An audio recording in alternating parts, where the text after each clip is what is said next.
I don't DNF things, whether it be books, movies, TV shows, video games. If I start it, I have to finish it, for better or for worse. Sometimes it's like, oh, you know what, I'm glad I got through that. And sometimes it's like, I wasted many hours of my life on that. But it's the old curmudgeon in me, like, I bought it, I gotta get my money's worth out of it. So, let's talk about some books that I wish I had DNF'd. That's right, we're being negative again, gang. Let's go. As always, links to these books in the description down below, even though I don't think this is the best way of convincing you to buy them, or get them from your local library, because at least then you're not spending money on it. Number 1, The Man from High Castle. I know people love this book. I know this is a well-regarded book. It's well-renowned. You know, there's a TV show, I believe Amazon made of it years ago. It was like one of the first like big production adaptations that a streamer had done. I mean, maybe other than Netflix.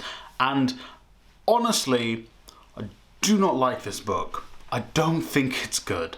Like, just plot-wise, I think it's all over the place.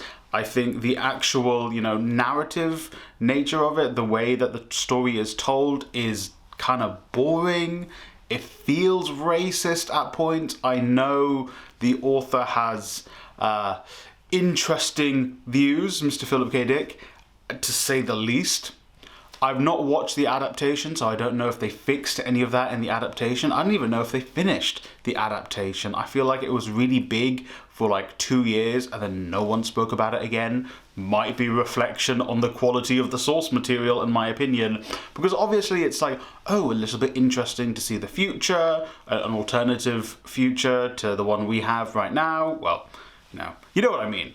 And yet it's kind of like, what is that? Brother, what is this? I just felt like maybe it's my sensibilities which makes me not like this book or the contents of this book, so that might be the case. But honestly, I just don't think it's very good.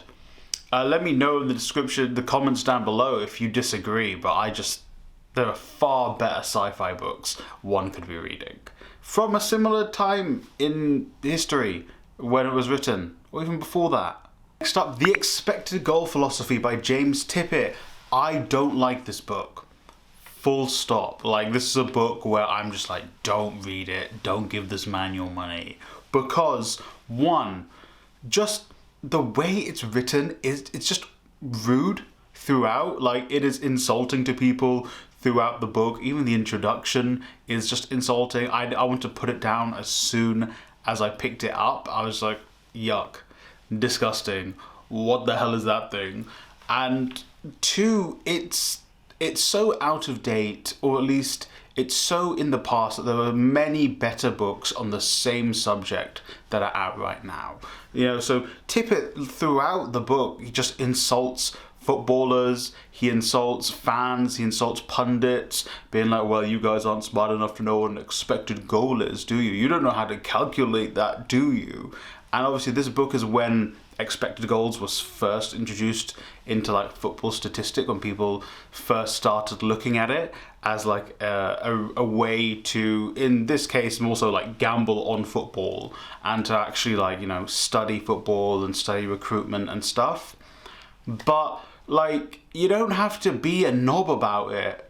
Like, just explain it and be like, oh, here's this cool piece of statistical analysis that football clubs use, that gambling sites use, that pundits use to like kind of look into stuff. But no, it's like, a lot of people are too stupid to understand this, so I'm gonna tell you.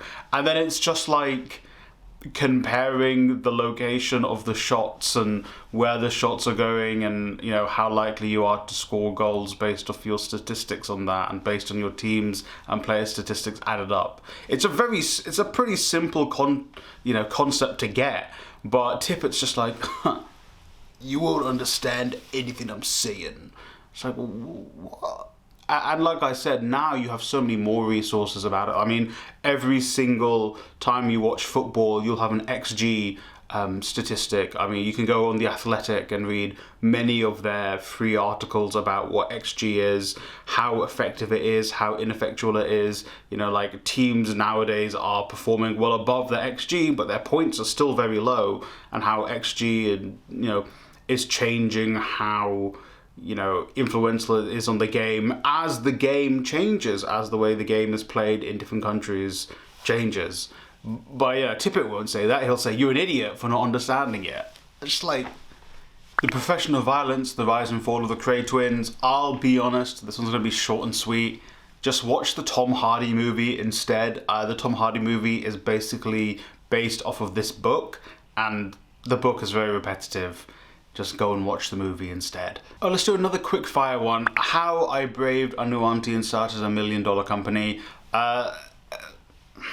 It's a very 2016, like, YouTuber becomes rich type deal. If that's your vibe, sure. For me, it wasn't, and I honestly was bored throughout the read. And that, again, is, I think, a case of my sensibilities are very different to when I bought the book at like 17 years old. If you're a long-time viewer, you probably expect this one coming. IQ 84 by Haruki Murakami. Oh my god, I'm counting all 3 books as one book because that's how I read this. I read it as one big book because there's a collection of the trilogy as one book. Good lord, man.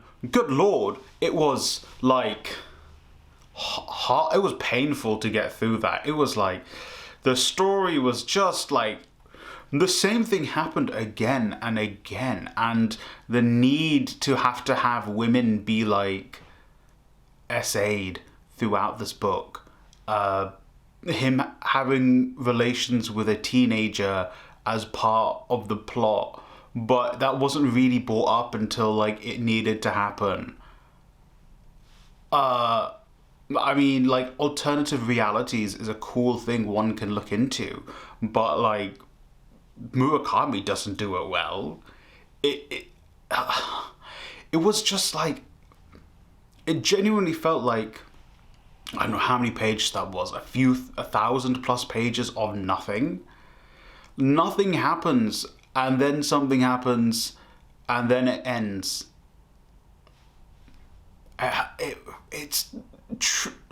Truthfully, like, I am impressed with how boring it was. I am truthfully impressed with just how, like, all over the place the story was. Honestly, it is impressive, you know?